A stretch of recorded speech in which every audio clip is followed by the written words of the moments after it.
So this is where we are. We're 2 years into this investigation. We're a year and a half into the presidency. We're over a year into special counsel. You have a counterintelligence investigation that's become public. You have a criminal investigation that's become political. You have more bias than I have ever seen manifest in a law enforcement officer in the 20 years I used to do it for a living. And 4 other DOJ employees who had manifest animus towards the person they were supposed to be neutrally and detachedly investigating. Democrats are using this investigation as a presumption of guilt, which I find astonishing. And in the long run, for the health of this republic, I would encourage them to go back to the presumption of innocence that we used to hold sacred. There's a presumption of guilt. There's a desire by Democrat senators to fundraise off of your investigation.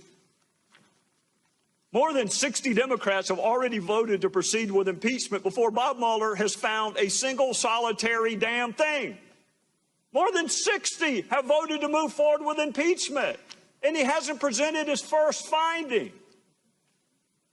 So I'm going to say this to you, Mr. Ray, Mr. Rosenstein. I realize that neither one of you were there when this happened, but you're both there now.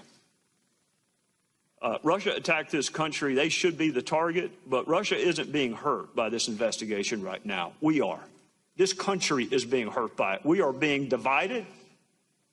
We've seen the bias. We've seen the bias. We need to see the evidence. If you have evidence of wrongdoing by any member of the Trump campaign, present it to the damn grand jury. If you have evidence that this president acted inappropriately, present it to the American people. There's an old saying that justice delayed is justice denied. I think right now all of us are being denied. Whatever you got, finish it the hell up, because this country is being torn apart. I would yield back, Mr. Chairman. Either of the witnesses care to respond to the...